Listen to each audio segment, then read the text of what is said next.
Hello friends, mobile पाठशाला में आपका स्वागत है। दोस्तों, मैं आज आप लोगों के लिए लेकर के आया हूं एक नया सेशन। दोस्तों, इससे संबंधित जो थ्योरी है वो हमारे चैनल पे ऑलरेडी पढ़ चुकी है। तो दोस्तों, ये सेशन है संबंधित है ये फूड चेन से। दोस्तों, इसमें हम फूड चेन से संबंधित और पारिस्थितिकी तंत्र से संबंधित कुछ सवाल देखेंगे और उनको सॉल्व करेंगे, उनके बारे में जानकारी लेंगे। ठीक है दोस्तों, आगे बढ़ते हैं सेशन में। देखिए दोस्तों, पहला प्रश्न है वह यह है कि खाद्य श्रृंखला के परस्पर समूह को कहा जाता है। दोस्तों, खाद्य श्रृंखला होती क्या है, सबसे पहले ये जानते हैं। दोस्तों देखिए कि घास है, ठीक है। घास क्या है? उत्पादक है। क्यों उत्पादक इसे कहा जाता है? क्योंकि सूर्य से जो ऊर्जा होती है, जो ऊर्जा पृथ्वी पर आती है, उस ऊर्जा को प्रकाश संश्लेषण क्रिया के द्वारा ग्लूकोज में परिवर्तित कर लिया जाता है पेड़ पौधों द्वारा, और उसका भोजन के रूप में इस्तेमाल किया जाता है। ठीक है। अब इसी पेड़ पौधों को खा करके कुछ जीव जंतु अपना पोषण करते हैं। कि आप एक तरह से उदाहरण के तौर पर किसी कीट ने इसे खाया, ठीक है, किसी कीट ने इसे खाया और उस कीट को दोस्तों मेढक ने खा लिया। ठीक है, मेढक थोड़ा सही से बना देते हैं दोस्तों। मेढक अगर गलत बन गया है तो इसमें जरा सा भी आप समझ लीजिए कि इसको फ्रॉग ने खाया। ठीक है, और आगे बढ़ते हैं। देखिए दोस्तों, फ्रॉग को किसी सांप ने खा लिया, ठीक है, स्नेक ने खा लिया, और स्नेक को अल्टीमेटली काइट ने खा लिया या चील ने खा लिया। अब दोस्तों, जब चील मर गई तो क्या हुआ कि जो पृथ्वी में अपघटक मौजूद थे, बैक्टीरिया मौजूद थे, फंगस मौजूद थे, उन्होंने क्या किया कि इसके तत्वों को फिर से पृथ्वी में मिला दिया। ठीक है, और फिर से ये पेड़ पौधों को इसके कुछ पोषक तत्व प्राप्त हो गए और फिर से वो अपना खाना बनाने में सक्षम हो गए। ठीक है दोस्तों, तो ये एक खाद्य श्रृंखला। ऐसे कई सारी खाद्य श्रृंखलाएं आपस में जुड़ी हुई हो सकती है। जैसे कि देखिए, कीड़े ही नहीं खाते पेड़ पौधों को, हो सकता है कि कोई बड़ा जानवर जैसे कि हिरन ने खाया, अब हिरन को फिर शेर ने खाया। ठीक है, तो इस तरह से भी भिन्न भिन्न जब फूड चेन्स या खाद्य श्रृंखलाएं आपस में जुड़ी हुई होती हैं तो वो क्या कहलाती हैं दोस्तों? फूड वेब कहलाती हैं या खाद्य जाल कहलाती हैं। ठीक है, आशा है कि ये प्रश्न आपको क्लियर हो गया होगा। आगे बढ़ते हैं। भू पारिस्थितिकी तंत्र में ऊर्जा का मुख्य स्रोत है। दोस्तों, ऊर्जा का मुख्य स्रोत क्या है? मैंने 10% लॉ में बताया था कि सूर्य की 1% ऊर्जा अवशोषित कर लेते हैं और उनको एनर्जी में परिवर्तित करते हैं पेड़ पौधे या पादप। तो दोस्तों, सूर्य ही ऊर्जा का मुख्य स्रोत है। पृथ्वी तो कोई ऊर्जा का स्रोत नहीं हुई, और चंद्रमा तो सूर्य के ही प्रकाश से प्रकाशमान है। ठीक है, और शुक्र दोस्तों इसका सही जवाब नहीं होगा। शुक्र वीनस का नाम है और पृथ्वी से सबसे नजदीकी ग्रह शुक्र ही है। सबसे ज्यादा चमकदार ग्रह शुक्र है, परंतु दोस्तों यह ऊर्जा का स्रोत नहीं है। आगे बढ़ते हैं। जिनमें प्रकाश संश्लेषण की क्रिया होती है उन्हें कहते हैं। दोस्तों, प्रकाश संश्लेषण की क्रिया किन में होती है? पेड़ पौधों में होती है। और पेड़ पौधे दोस्तों प्रकाश संश्लेषण करके क्या करते हैं? भोजन बनाते हैं, ग्लूकोज बनाते हैं। दोस्तों, किस क्रिया के द्वारा बनाते हैं? प्रकाश संश्लेषण के द्वारा बनाते हैं। प्रकाश संश्लेषण में किस किस घटक की आवश्यकता होती है? तो देखिए, रॉ मटेरियल के रूप में कार्बन डाइऑक्साइड और दोस्तों पानी, इसको सूर्य के प्रकाश के मतलब कि सनलाइट के और क्लोरोफिल नाम के एक हरे तत्व के प्रेजेंस में पेड़ पौधे ग्लूकोज में बदल देते हैं। C6H12O6 ये ग्लूकोज का फार्मूला है, और ऑक्सीजन भी रिलीज करते हैं, और इसमें थोड़ा सा पानी भी बनता है। ठीक है, तो दोस्तों ये प्रकाश संश्लेषण का रिएक्शन। अब देखिए दोस्तों, इसमें क्या हो रहा है कि कोई चीज उत्पादित हो रही है। उत्पादन किसका हो रहा है दोस्तों? ग्लूकोज का हो रहा है। ठीक है, तो दोस्तों उत्पादक जो होते हैं उनमें ही प्रकाश संश्लेषण की क्रिया होती है। उपभोक्ता तो उत्पादक का भक्षण करते हैं जिससे उनको ऊर्जा मिलती है। ठीक है, और अपघटक क्या करते हैं दोस्तों? उत्पादक और उपभोक्ता दोनों का अपघटन करते हैं जब वो मृत हो जाते हैं। आगे बढ़ते हैं। निम्नलिखित में से उत्पादक है। दोस्तों, गाय क्या उत्पादक है? क्या गाय अपना भोजन स्वयं बनाती है? नहीं, वह पेड़ पौधों से भोजन प्राप्त करती है। शेर तो गाय को खा करके जीवित रहता है। तो दोस्तों घास इसका सही जवाब हो जाएगा। गेंडा भी घास ही खाता है और गाय भी घास ही खाती है। ठीक है, और इन दोनों का शिकार करता है शेर। आगे बढ़ते हैं। 71% पृथ्वी का तल ढका हुआ है। दोस्तों 71, आपको पता होगा कि बहुत बड़े भाग पर, पृथ्वी के बहुत बड़े भाग पर क्या मौजूद है दोस्तों? जल मौजूद है। किस फॉर्म में मौजूद है या किस तरह से मौजूद है, तो ये समुद्र के रूप में मौजूद है पृथ्वी पर। तो जल से 71% पृथ्वी का तल ढका हुआ है। आगे बढ़ते हैं अगले प्रश्न की तरफ। देखिए दोस्तों, पारिस्थितिकी के संकट का कारण क्या है? ठीक है, एक एक करके ऐसे प्रश्नों में एक एक करके ऑप्शंस को पढ़ा जाएगा। दोस्तों देखिए, पहला जो ऑप्शन ए है वह कहता है तीव्र औद्योगिक विकास। क्या ये पारिस्थितिकी के संकट का कारण है? दोस्तों बिल्कुल कारण है। औद्योगिक विकास से, फैक्ट्री कल कारखानों से दोस्तों क्या होती है, ग्रीन हाउस गैसेस निकलती है, जैसे कि कार्बन डाइऑक्साइड, जिससे क्या होता है, पूरी पृथ्वी का टेम्परेचर ऊपर जाता है। ठीक है, जिससे ओजोन लेयर परत जो है कटती, वो पृथ्वी के लिए अच्छा नहीं। अगला है तीव्र जनसंख्या वृद्धि, ये भी पारिस्थितिकी संकट का कारण है। अत्यधिक तकनीकीकरण, यह भी पारिस्थितिकी संकट का कारण है। तो दोस्तों उपरोक्त सभी इसका सही जवाब हो जाएगा। आगे बढ़ते हैं 7वें प्रश्न की तरफ। निम्नलिखित में से किस एक प्राणी को किसान का मित्र कहा जाता है? दोस्तों चींटी को, मधुमक्खी को या तितली को? दोस्तों देखिए, वैसे मधुमक्खी भी किसान की बहुत मदद करती है। किस तरह से मदद करती है? क्योंकि ये पराग कणों का एक तरह से वितरण करती है। मतलब कि पराग कण लेके जाती है एक फूल से दूसरे फूल पर, जिससे क्या होता है, प्रजनन क्रिया जो होती है पेड़ पौधों में वो बहुत ही ज्यादा गतिमान हो जाती है, और जिससे कि बहुत ज्यादा फसल उत्पन्न होती है, प्राप्त होती है। परंतु दोस्तों ये इसका सही जवाब नहीं होगा, क्योंकि बहुत सारे पेड़ पौधे ऐसे भी होते हैं दोस्तों जिन्हें परागण के लिए कीट पतंगों की आवश्यकता ही नहीं होती। ठीक है, अच्छा दोस्तों, चींटी, केंचुआ, तितली, तो दोस्तों इसका सही जवाब हो जाएगा केंचुआ। केंचुआ दोस्तों क्या करता है कि यह पृथ्वी की नीचे की जो मृदा है उसे खोद करके ऊपर लाता है, और उसे क्या करता है, खोखला बनाता है पृथ्वी को, जिससे क्या होता है, जल संभरण या भूजल का स्तर ऊपर आता है। पहली काम तो ये होता है। दूसरा, जल में मतलब मृदा में ऑक्सीजन की मात्रा बढ़ जाती है। ठीक है, जिससे पेड़ पौधों के लिए बहुत अच्छी मानी जाती है वो मृदा। दोस्तों जो काम हम लोग ट्रैक्टर से जुताई के दौरान करते हैं या हल से जुताई के दौरान करते हैं, केंचुआ उसको सहज ही कर देता है। ठीक है, तो निराई गुड़ाई या जुताई का काम केंचुआ ऑलरेडी करता रहता है खेत में, तो ये किसान का एक तरह से मित्र कहा जाता है। अच्छा, केंचुआ एक दोस्तों द्विलिंगीय जीव भी, ठीक है, मतलब ये नर और मादा दोनों तरह के लिंगों को प्रदर्शित एक ही केंचुआ कर सकता है। आगे बढ़ते, निम्नलिखित में से जैविक घटक है। दोस्तों जैविक घटक क्या है, कौन सी चीज इसमें से जैविक है, कौन सी अजैविक है? आप देखिए, मृदा, क्या मृदा जैविक है? नहीं, ये गलत हो जाएगा। वायु जैविक है? नहीं। जल जैविक है? नहीं। दोस्तों कोई भी चीज इसमें से किसी भी जीवधारी से प्राप्त होने वाली चीज नहीं। ठीक है, तो दोस्तों पादप जो होते हैं या पेड़ पौधे होते हैं, ये जैविक घटक होते हैं पारिस्थितिकी तंत्र के। आगे बढ़ते हैं, पारिस्थितिकी तंत्र का सर्वप्रथम प्रयोग किसने किया था? दोस्तों इसका सही जवाब है एजी टांसले। इसको आप याद कर लीजिए कि पारिस्थितिकी तंत्र का सर्वप्रथम प्रयोग, इस टर्म का सर्वप्रथम प्रयोग किसने किया था? एजी टांसले ने। आगे बढ़ते हैं, पारितंत्र में होते हैं दोस्तों, पारिस्थितिकी तंत्र में क्या क्या होते हैं? देखिए, पौधे तथा जंतु। पूरी तरह से क्या ये ऑप्शन सही है? दोस्तों पूरी तरह से नहीं सही। अभी तक मैंने आपको जो पढ़ाया उसमें मैंने पौधे, जंतु, इस सब तरह से फूड चेन नहीं बताई, ठीक है, या खाद्य श्रृंखला नहीं बताई। आगे देखते हैं, उत्पादक शाकाहारी तथा मांसाहारी। दोस्तों उत्पादक शाकाहारी तथा मांसाहारी क्या इतने ही होते हैं? नहीं। अपघटक कहाँ गए?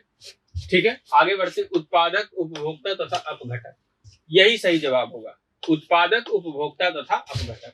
ठीक है, तो ऐसे क्वेश्चंस में आप देखिए आंसर्स एक जैसे मिल रहे हैं, परंतु दोस्तों आपको सबसे सही और सबसे सुटेबल आंसर इसमें चुनना है। तीनों ही किसी न किसी हद तक ठीक है, पर दोस्तों सबसे सुटेबल कौन सा है? तो तीसरा वाला। इसीलिए पूरे हर एक आंसर को पढ़ना जीएस में बहुत जरूरी होता है। ठीक है, जनरल स्टडीज में हर एक आंसर को पढ़ना बड़ा जरूरी होता है। आगे बढ़ते हैं, निम्नलिखित में से कौन सा प्रथम श्रेणी का उपभोक्ता है? प्रथम श्रेणी का उपभोक्ता दोस्तों क्या होता है? जो पेड़ पौधों को खा करके अपनी ऊर्जा की पूर्ति करता है। ठीक है, अपनी ऊर्जा की पूर्ति पेड़ पौधों को खाकर करने वाले जो प्राणी होते हैं वही क्या होते हैं दोस्तों? प्राथमिक उपभोक्ता कहे जाते हैं। ठीक है, अच्छा, मेढक है दोस्तों, तो मेढक तो कीट पतंगों को खाता है, और कीट पतंगे क्या करते हैं? वो पेड़ पौधों को खाते हैं, तो दोस्तों मेढक इसका सही जवाब नहीं होगा। शेर तो दोस्तों द्वितीयक उपभोक्ता है, और चील भी द्वितीयक उपभोक्ता है। तो ये तीनों सही जवाब नहीं होंगे। बकरी इसका सही जवाब हो जाएगी। बकरी पेड़ पौधों को खा करके अपना पोषण करती है और अपनी ऊर्जा की जरूरतों को पूरा करती है। ठीक है, प्राथमिक उपभोक्ता वही होते हैं जो पेड़ पौधों से ऊर्जा डायरेक्टली ले लेते हैं, मतलब डायरेक्टली उनको कंज्यूम करके वहां से जो है अपनी ऊर्जा की पूर्ति करते हैं। आगे बढ़ते हैं। पारिस्थितिकी तंत्र में ऊर्जा का मुख्य स्रोत है। दोस्तों ऊर्जा का मुख्य स्रोत क्या है? एटीपी। दोस्तों एटीपी क्या होता है? एटीपी दोस्तों कोशिका में मौजूद एक तरह की एनर्जी यूनिट होती है। दोस्तों देखिए, हमारा जो शरीर है, हमारे शरीर में मतलब बहुत सारी कोशिकाएं हैं और जीवन की सबसे छोटी इकाई है दोस्तों कौन सी? उसे कहते हैं कोशिका। ठीक है, कोशिका जीवन की सबसे छोटी इकाई है और अपने आप में जीवन की सभी क्रियाओं को करने में सक्षम भी। तो दोस्तों कोशिका में क्या होता है? ऊर्जा का निर्माण होता है। ऊर्जा का निर्माण होता है और किस फॉर्म में होता है या किस तरह से होता है? तो कोशिका में एक माइटोकॉन्ड्रिया नाम का छोटा सा ऑर्गेनल पाया जाता है। ठीक है दोस्तों, वह कुछ इस तरह से दिखता है। अगर उसे बीच से काट दें तो वह इस तरह से दिखता है। दोस्तों ये क्या करता है माइटोकॉन्ड्रिया? माइटोकॉन्ड्रिया को कहते हैं किचन ऑफ द सेल। ठीक है, या कोशिका का रसोई घर। कोशिका का रसोई घर इसलिए कहते हैं दोस्तों इसको क्योंकि यह एटीपी मॉलिक्यूल बनाता है। एटीपी का फुल फॉर्म है एडिनोसाइन ट्राइफॉस्फेट। दोस्तों ये क्या है? ये ऊर्जा की एक इकाई है। ठीक है, ऊर्जा की एक इकाई है, तो केमिकल फॉर्म में ऊर्जा ही है। तो एटीपी मॉलिक्यूल ये बनाता है। तो दोस्तों पारिस्थितिकी तंत्र में ऊर्जा की बात हो रही है, कोशिका में ऊर्जा की बात नहीं हो रही है। और कोशिका में माइटोकॉन्ड्रिया अगर एटीपी बना भी रहा है दोस्तों, तो कहीं से एनर्जी ले रहा है। जो भी हम खाना पीना खा रहे हैं उससे जो ग्लूकोज का विघटन होकर के हमारी कोशिकाओं तक पहुंच रहा है, वही उसी से एटीपी मॉलिक्यूल यहाँ पर बनाया जा रहा है। ठीक है, सूर्य का प्रकाश, डीएनए। दोस्तों डीएनए क्या है? डीएनए क्या है? आनुवंशिक गुणों को कैरी करने वाली एक क्या है? इकाई है। ठीक है, वो कहाँ मौजूद होती है दोस्तों? तो हमारी कोशिका के नाभिक में ये मौजूद होती है। कोशिका के नाभिक में डीएनए मौजूद होता है। और दोस्तों आरएनए कहाँ मौजूद होता है? तो आरएनए नाभिक में भी मौजूद होता है और एनिमल सेल में, मतलब कि जीवधारियों के सेल में ये राइबोसोम्स में मौजूद होता है। राइबोसोम्स में मौजूद होता है आरएनए, राइबोसोम्स में मौजूद होता है और नाभिक में मौजूद होता है। दोस्तों डीएनए जो है वह नाभिक के अलावा एक और जगह मौजूद होता है कोशिका में। कहाँ पर? वह मौजूद होता है माइटोकॉन्ड्रिया में। ठीक है, तो आपसे अगर ऐसे प्रश्न पूछे जाएं कि डीएनए नाभिक के अलावा कोशिका में और किस जगह मौजूद होता है, तो वो हो जाएगा माइटोकॉन्ड्रिया। ठीक है दोस्तों, इसका सही जवाब हो जाएगा सूर्य प्रकाश। सूर्य प्रकाश पारिस्थितिकी तंत्र में ऊर्जा का मुख्य स्रोत है। ठीक है, आगे बढ़ते हैं। निम्नलिखित में से कौन सा पारिस्थितिकी तंत्र सबसे बड़ा है? दोस्तों सबसे बड़ा पारिस्थितिकी तंत्र कौन सा है? आप देखिए कि पृथ्वी 71% भाग पर तो सिर्फ और सिर्फ जल है या समुद्र है। तो दोस्तों सबसे बड़ा पारिस्थितिकी तंत्र क्या होगा? समुद्र ही होगा। तो सही जवाब इसका समुद्र हो जाएगा। ठीक है, जब 71% पृथ्वी पर समुद्र ही है तो सबसे बड़ा पारिस्थितिकी तंत्र क्या हो जाएगा? समुद्र होगा। आगे बढ़ते हैं। किसी खाद्य श्रृंखला में शाकाहारी क्या होते हैं? दोस्तों देखिए, पेड़ पौधे क्या होते हैं? पेड़ पौधों को कहते हैं उत्पादक, मतलब के खाना बनाने का काम करते हैं, ग्लूकोज बनाने का काम करते हैं, सूर्य की एनर्जी लेकर के प्रकाश संश्लेषण क्रिया करते हैं, इसीलिए इनको उत्पादक कहा जाता है। अब इन पेड़ पौधों की पत्तियों को डायरेक्टली जो खाएगा दोस्तों वो क्या होगा? वही होगा दोस्तों प्राथमिक उपभोक्ता। प्राथमिक उपभोक्ता। तो शाकाहारी जो जीव हैं जो कि पेड़ पौधों पर निर्भर हैं, वो दोस्तों क्या हो जाएंगे? उपभोक्ता हो जाएंगे। अच्छा दोस्तों, शाकाहारी जीवों को खाने वाले क्या हो जाएंगे? द्वितीयक उपभोक्ता। ठीक है, और इन प्राथमिक और द्वितीयक उपभोक्ताओं को कंज्यूम करने वाले होंगे, वो क्या हो जाएंगे दोस्तों? तृतीयक उपभोक्ता। ठीक है, जैसे कि मान लीजिए कि घास है, अब घास को खाने वाला कोई कीट है, तो कीट क्या हो जाएगा दोस्तों? प्राथमिक उपभोक्ता। अच्छा, कीट को खाने वाला कोई मेढक है, तो दोस्तों मेढक क्या हो जाएगा वहां पर? द्वितीयक उपभोक्ता। अच्छा, कोई दूसरा सांप है, वो किसी बड़े कीड़े को भी पकड़ के खा लेता है और मेढक को भी खा लेता है, तो दोस्तों वह हो जाएगा तृतीयक उपभोक्ता। ठीक है, देखिए दोस्तों, तो इसमें सही जवाब क्या होगा? किसी खाद्य श्रृंखला में शाकाहारी होते हैं प्राथमिक उपभोक्ता। ठीक है, आगे बढ़ते हैं।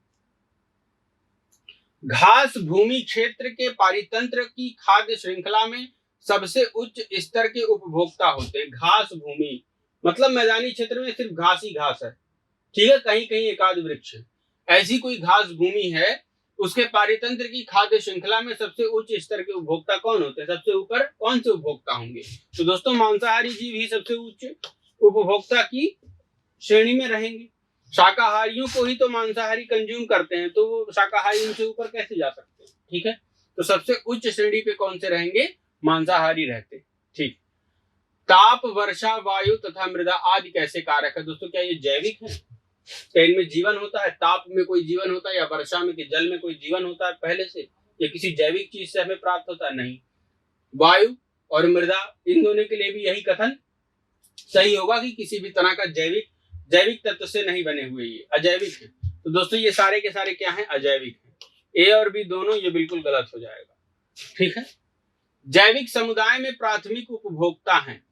देखिए दोस्तों, आपको एक बात बताना चाहूंगा कि अगर आप क्वेश्चन को समझ गए तो आंसर देना बहुत ही आसान हो जाता है। ठीक है, ऐसे चैप्टर्स में अगर आप क्वेश्चंस की लैंग्वेज को समझ गए कि असल में पूछ क्या रहा है आपसे, तो आप आंसर देने में बड़े ही आसानी होती है आपको, क्योंकि ऑप्शन भी तो 4 ही दे रखे हैं बस। देखिए, जैविक समुदाय में प्राथमिक उपभोक्ता है। दोस्तों प्राथमिक उपभोक्ता कौन है? शाकाहारी जीव है। ठीक है, क्या सर्वाहारी जीव प्राथमिक उपभोक्ता है? नहीं, क्योंकि प्राथमिक उपभोक्ता वही होते हैं जो पेड़ पौधों को खा करके अपनी ऊर्जा की पूर्ति करते हैं। सर्वाहारी तो कभी कभी मांस वगैरह भी खा लेते हैं, तो इसलिए प्राथमिक उपभोक्ताओं की श्रेणी में इन्हें नहीं रखा जाता। आगे बढ़ते। और मांसाहारी तो किसी भी प्रकार से सही नहीं हो सकता। सभी जीव प्रत्यक्ष या अप्रत्यक्ष रूप से किस पर निर्भर करते हैं? दोस्तों उत्पादकों पर निर्भर करते हैं, पेड़ पौधों पर निर्भर करते हैं। ठीक है, उपभोक्ताओं पर क्या निर्भर करेंगे सभी जीव? बिल्कुल नहीं। प्रत्यक्ष और अप्रत्यक्ष रूप से अगर पेड़ पौधे भोजन बनाना बंद कर दें, प्रकाश संश्लेषण क्रिया बंद कर दें, तो दोस्तों क्या होगा कि प्राथमिक उपभोक्ता खत्म हो जाएंगे, और प्राथमिक उपभोक्ता खत्म हो जाएंगे तो दोस्तों उनको खाने वाले जो जीव जंतु हैं वह भी खत्म हो जाएंगे। पूरा का पूरा पारिस्थितिकी तंत्र ही खत्म हो जाएगा। ठीक है, उसका विनाश हो जाएगा। तो उत्पादकों पर निर्भर करते हैं। आगे बढ़ते हैं।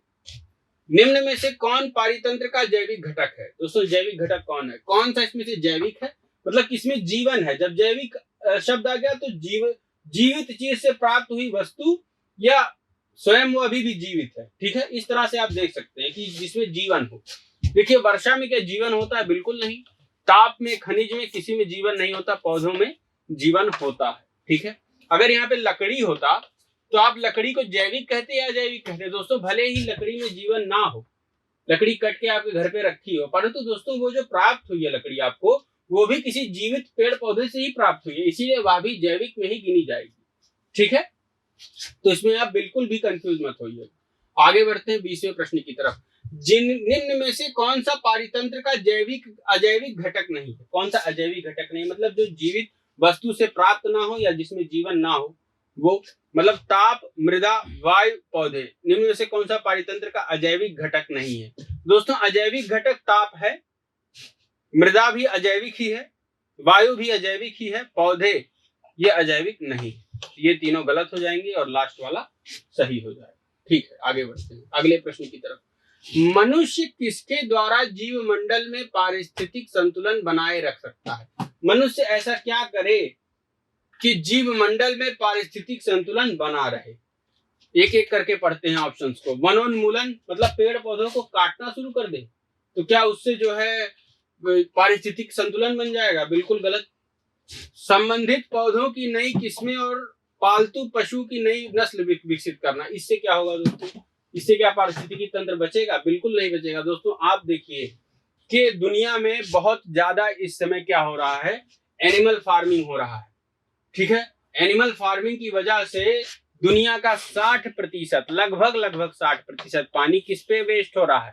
एनिमल फार्मिंग पे वेस्ट हो रहा है। दोस्तों एनिमल फार्मिंग क्या है? जैसे कि मान लीजिए कि चिकन की फार्मिंग, या टर्की चिड़िया है उसकी फार्मिंग, या अंडे की फार्मिंग, इसमें बहुत ज्यादा पानी वेस्ट होता है। दोस्तों पानी हमारे लिए खुद पीने के लिए नहीं बचा है, और लोग क्या कर रहे हैं कि 60% पानी को इसमें वेस्ट कर दे रहे हैं, जबकि मतलब और भी चीजें करके वो इसे बचा सकते, परंतु दोस्तों बहुत ज्यादा ये इससे क्या हुआ है, असंतुलन क्रिएट हुआ है। तो ये बिल्कुल सही जवाब नहीं होगा ये दोनों।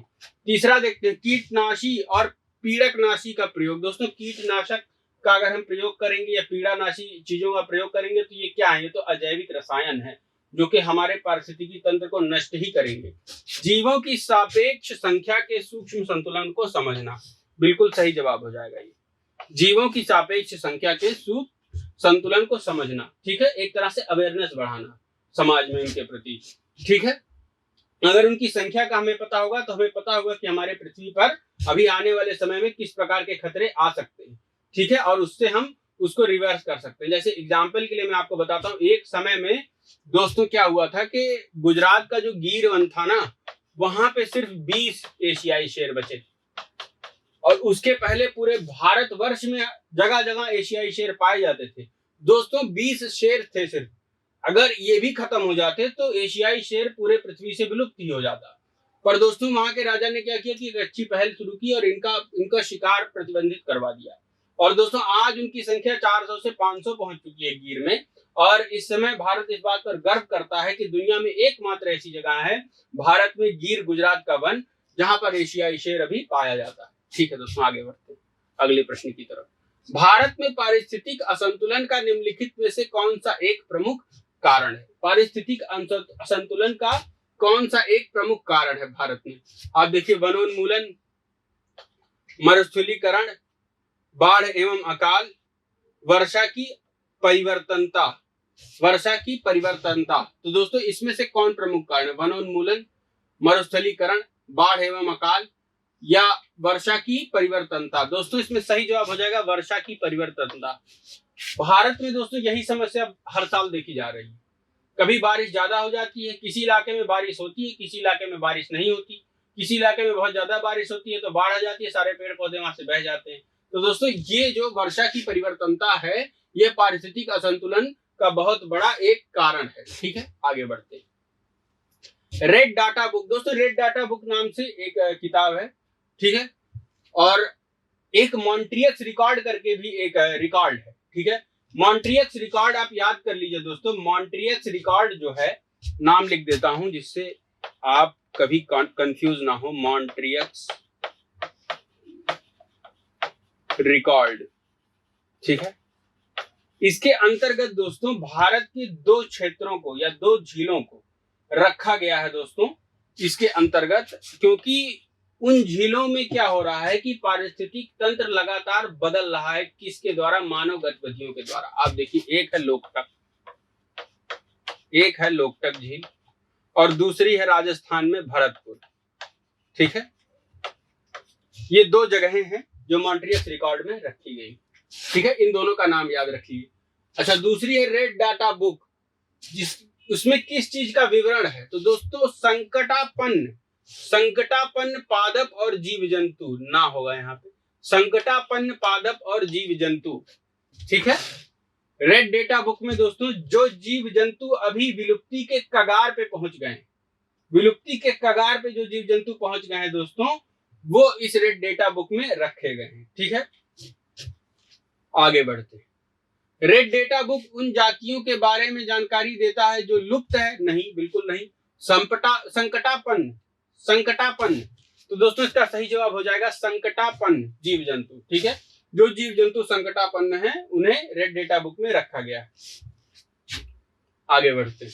रेगिस्तान में पैदा होने वाले पौधे कहलाते हैं दोस्तों, बिल्कुल ये याद करने वाली चीज है, जीरोफाइट्स, ठीक है। इसमें एक और चीज आप याद रख लीजिए, जो पेड़ पौधे नदी के अंदर या जलीय पेड़ पौधे होते हैं दोस्तों, उन्हें क्या कहते हैं? उन्हें हाइड्रोफाइट्स कहते हैं। ये देखिए हाइड्रोफाइट्स, ठीक है। ये सही जवाब नहीं होगा, पर ये वाटर से रिलेटेड है और ये डेजर्ट से रिलेटेड है, ठीक है। ये 2 ही एग्जाम में ज्यादातर पूछे जाते हैं। आगे बढ़ते हैं। पारिस्थितिकी नीके की संकल्पना को प्रतिपादित किया था? किसने प्रतिपादित किया था पारिस्थितिकी नीके की संकल्पना को?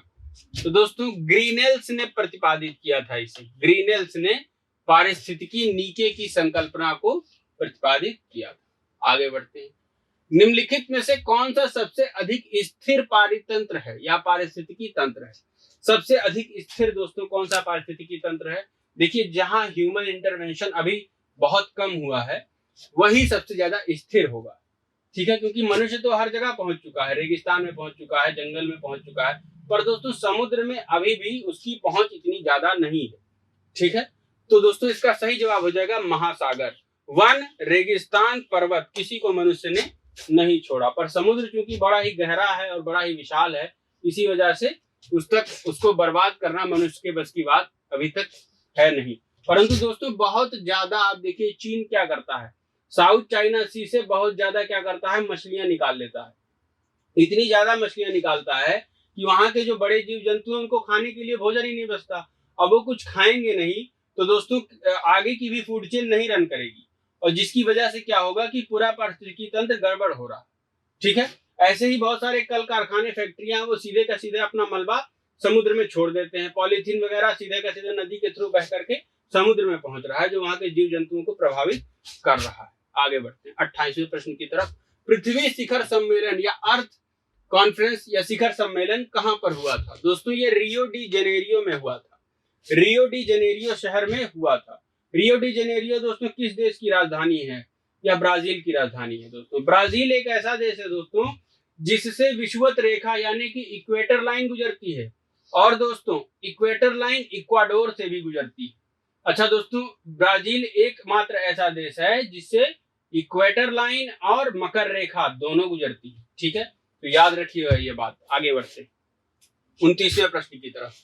राष्ट्रीय वानस्पतिक उद्यान कहां पर स्थित है? दोस्तों ये आपके लखनऊ में स्थित है। लखनऊ में स्थित है राष्ट्रीय वानस्पतिक उद्यान। ठीक है, इसको आप याद रख लीजिए, यूपी टेट के लिए बहुत ही ज्यादा महत्वपूर्ण प्रश्न है ये कि राष्ट्रीय वानस्पतिक उद्यान कहां पर मौजूद है? लखनऊ में मौजूद है। लखनऊ क्या है? उत्तर प्रदेश की राजधानी है। ठीक है, लखनऊ उत्तर प्रदेश की राजधानी है। अच्छा दोस्तों, और लखनऊ किस नदी के किनारे बसा हुआ है? गोमती नदी के किनारे बसा हुआ है। ठीक है, अच्छा दोस्तों उत्तर प्रदेश की बात करते हैं तो उत्तर प्रदेश का राष्ट्रीय पशु क्या है? बारहसिंघा है।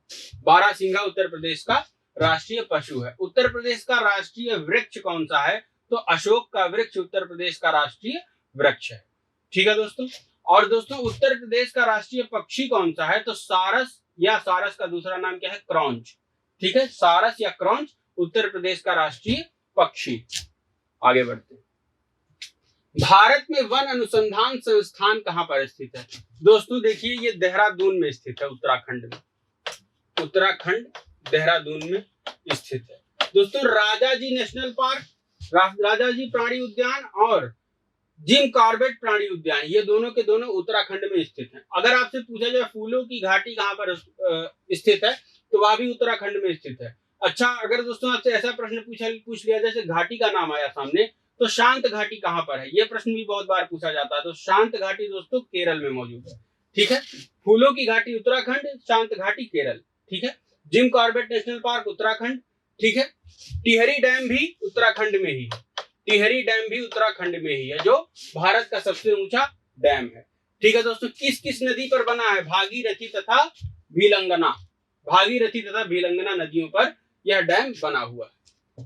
ठीक है दोस्तों, तो आज के सेशन में मैंने कुछ प्रश्न लिए खाद्य श्रृंखला से संबंधित, और कल मैं एक नए सेशन के साथ और इंट्रोडक्टिव वीडियो के साथ आप लोगों के बीच आऊंगा।